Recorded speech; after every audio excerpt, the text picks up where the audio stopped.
Hello friends, പുതിയൊരു വീഡിയോയിലേക്ക് എല്ലാവർക്കും സ്വാഗതം. അപ്പോൾ ഇതാ ഇന്ന് വന്നിട്ടുള്ളത് നല്ല ഫ്ലഫി ആയിട്ടുള്ള ഒരു അടിപൊളി ഡോണറ്റിൻ്റെ റെസിപ്പിയുമായിട്ടാണ്. എഗ്ലെസ് ആണ് കേട്ടോ ഇത്. അപ്പോൾ ഇത് മുട്ടയില്ലാതെ തന്നെ നമുക്ക് നല്ല പെർഫെക്റ്റായിട്ട് ഡോണറ്റ് തയ്യാറാക്കാം. അത് നല്ല ടെക്സ്ചറാണ് കേട്ടോ, നല്ല സോഫ്റ്റ്, നല്ല പഞ്ഞി പോലെയാണ് ഇതിൻ്റെ ഉള്ളൊക്കെ വരുന്നത്. അത് കണ്ടില്ലേ, കാണുമ്പോൾ തന്നെ ഞങ്ങൾക്ക് മനസ്സിലാവും. അപ്പോൾ അത് വീഡിയോയിലിട്ട് പോകുന്നതിന് മുമ്പേ തന്നെ നമ്മുടെ ചാനൽ ആദ്യമായിട്ട് കാണുന്നവരാണെങ്കിൽ പ്ലീസ് ഒന്ന് സബ്സ്ക്രൈബ് ചെയ്തേക്കണേ. അപ്പോൾ നമുക്ക് ഡോണറ്റ് ആക്കുന്നത് എങ്ങനെയെന്ന് കണ്ടു നോക്കാം. അതിന് വേണ്ടിയിട്ട് ആദ്യം തന്നെ ഒരു ബൗൾ എടുത്തിട്ട് അതിലേക്ക് ഒരു 3/4 കപ്പ് അളവിൽ ഇളം ചൂട് പാൽ ചേർത്ത് കൊടുക്കുക. അപ്പോൾ പാലെടുക്കുമ്പം ഇളം ചൂടുള്ള പാൽ തന്നെ എടുക്കണം, തിളച്ച പാൽ എടുക്കാൻ പാടില്ല. അതുപോലെ തന്നെ റൂം ടെമ്പറേച്ചറിലും പാടില്ല. ഇളം ചൂട്, നല്ല ഒരു കൈ തൊട്ടാൽ പൊള്ളാത്ത വിധത്തിലുള്ള പാലെടുക്കുക. അപ്പോൾ അത് അതിലേക്ക് ഒരു 3 ടേബിൾ സ്പൂൺ പഞ്ചസാര ഇട്ടതിന് ശേഷം ഞാൻ ചെറുതായിട്ടൊന്ന് മിക്സാക്കി കൊടുക്കുന്നുണ്ട്. പിന്നെ അതിലേക്ക് 1 ടീസ്പൂൺ അളവിൽ ഈസ്റ്റും കൂടി ചേർത്ത് കൊടുക്കുക. എന്നിട്ടിത് നല്ലപോലെ മിക്സാക്കിയിട്ട് ഒരു 5 മിനിറ്റ് നമുക്ക് അടച്ചു വെച്ച് റെസ്റ്റ് ചെയ്യാൻ വെക്കുക. അത് ഈസ്റ്റൊക്കെ ആക്റ്റീവായിട്ട് വരുന്നുണ്ടോ നോക്കാൻ വേണ്ടിയിട്ടാണ്. അപ്പോൾ ഞാൻ ഇതുപോലെയാണ് ചെയ്യുന്നത്, ഡയറക്റ്റായിട്ടും ചേർത്ത് കൊടുക്കുക. അപ്പോൾ ഇതിപ്പോൾ 5 മിനിറ്റ് കഴിഞ്ഞ ശേഷം ഇതിലേക്ക് ഒരു 2 കപ്പ് അളവിൽ മൈദ എടുത്തിട്ടുണ്ട്. അപ്പോൾ അതും കൂടി ചേർത്ത് കൊടുക്കുക. ഇനി ഇതിലേക്ക് ഒരു 1/2 ടീസ്പൂൺ അളവിൽ ഉപ്പും കൂടി ചേർത്ത് കൊടുക്കുക. പിന്നെ വേണ്ടത് 2 ടേബിൾ സ്പൂൺ സൺഫ്ലവർ ഓയിലാണ്. അപ്പോൾ ബട്ടറൊന്നും ചേർത്തിട്ടില്ലെങ്കിലും ഇത് കഴിക്കുമ്പോൾ നല്ല ടേസ്റ്റാണ് കേട്ടോ.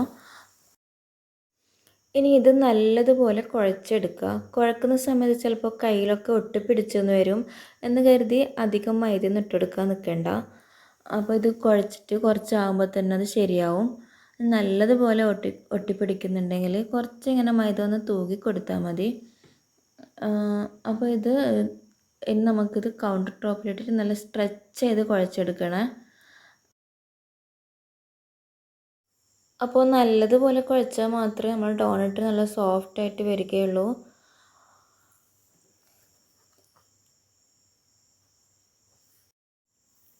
ഇതൊരു ബോൾസ് ആക്കിയിട്ട് ഇങ്ങനെ എടുക്കുക. ഇനി നമ്മൾ നേരത്തെ കുഴക്കാൻ ഉപയോഗിച്ച ബൗളില്ലേ, അപ്പോൾ അതിലേക്ക് കുറച്ച് എണ്ണ തടവി കൊടുത്തതിന് ശേഷം അതിലേക്ക് നമ്മൾ ഡോ വെച്ചെടുക്കുക. എന്നിട്ട് അതിൻ്റെ മേലെ കൂടെ കുറച്ച് ഓയിൽ തടവി കൊടുത്തിട്ട് റെസ്റ്റ് ചെയ്യാൻ വേണ്ടിയിട്ട് വെക്കുക. ഒരു മൂടി വെച്ച് അടച്ചിട്ട് റെസ്റ്റ് ചെയ്യാൻ വേണ്ടിയിട്ട് വെക്കുക. അപ്പോൾ അതൊരു 1.5 മണിക്കൂറിന് ശേഷം ഞാൻ ഇത് തുറന്ന് നോക്കിയിട്ടുണ്ട്. അപ്പോൾ ഇത് ഡബിൾ സൈസായിട്ട് വന്നിട്ടുണ്ട്. അപ്പോൾ ഇനി അധികം കുഴക്കൊന്നും വേണ്ട. ഇതുപോലെ കയ്യിലിട്ടിട്ട് ഇതുപോലെ ഒന്ന് ബോൾസ് ആക്കിയിട്ട് എടുക്കുക. ചെറിയ ചെറിയ ഡോണറ്റിൻ്റെ വലുപ്പത്തിലുള്ള കണക്കായിട്ട് ബോൾസ് ആക്കിയിട്ട് എടുക്കുക നമുക്ക്. അപ്പോൾ ഈ അളവിൽ നമുക്കൊരു 8 ഡോണറ്റ് വരെ കിട്ടും. അപ്പോൾ എല്ലാ ബോൾസും ഇതേപോലെ ആക്കിയിട്ട് അങ്ങനെ ചെറുതായിട്ട് കൈ കൊണ്ട് പ്രസ് ചെയ്തിട്ട് വെക്കുക.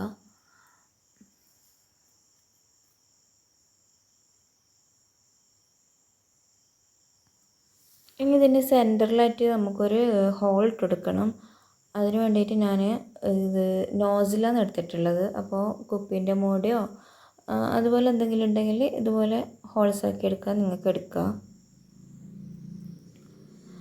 അപ്പോൾ ഇതെല്ലാ സെൻറ്ററിലും ഒന്ന് ഹോൾസ് ആക്കി എടുക്കുക.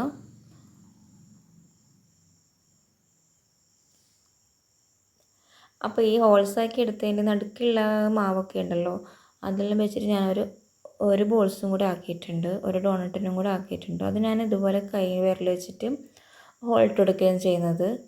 അപ്പോൾ നമുക്ക് വേസ്റ്റ് ആവില്ലല്ലോ എന്ന് കരുതിയാണ് ഇങ്ങനെ ചെയ്യുന്നത്. ഇനി ഇതിപ്പോൾ ഒരു 10 മിനിറ്റ് റെസ്റ്റ് ചെയ്യാൻ വേണ്ടിയിട്ട് വെക്കുക. അതിൻ്റെ മുകളിൽ ഡ്രൈ ആകുന്നതിന് വേണ്ടിയിട്ട് കുറച്ച് ഓയിൽ ബ്രഷ് ചെയ്ത് കൊടുക്കുക. അപ്പോഴേക്കും നമ്മൾ ഓയിൽ ചൂടാവാൻ വെച്ചിട്ടുണ്ടായിരുന്നു.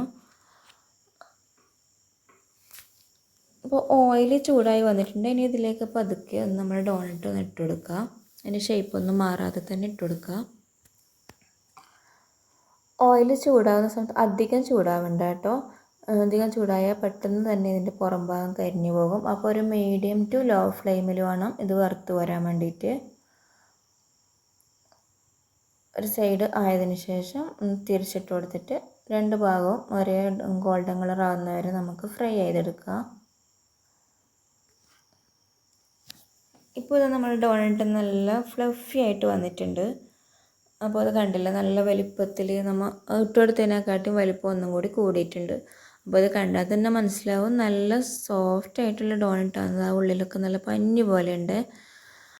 ഇതങ്ങനെ തന്നെ കഴിക്കാൻ നല്ല ടേസ്റ്റാണ്. എന്നാലും കുട്ടികൾക്കൊക്കെ ചോക്ലേറ്റ് വേണ്ടി വരും. അപ്പോൾ ഇതിന് വേണ്ടിയിട്ട് ഞാൻ കുറച്ച് ചോക്ലേറ്റ് ഡിപ്പ് ചെയ്ത് വെക്കുന്നുണ്ട്.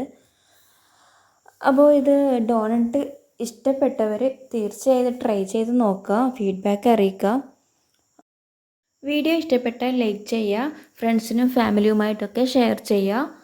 അപ്പോൾ നമ്മുടെ ചാനൽ ആദ്യമായിട്ട് കാണുന്നവരാണെങ്കിൽ പ്ലീസ് ഒന്ന് സബ്സ്ക്രൈബ് ചെയ്ത് സപ്പോർട്ട് ചെയ്യണേ. അപ്പോൾ ഇൻഷാ അള്ളാ നല്ല നല്ല റെസിപ്പിയുമായി വീണ്ടും കാണാം. താങ്ക്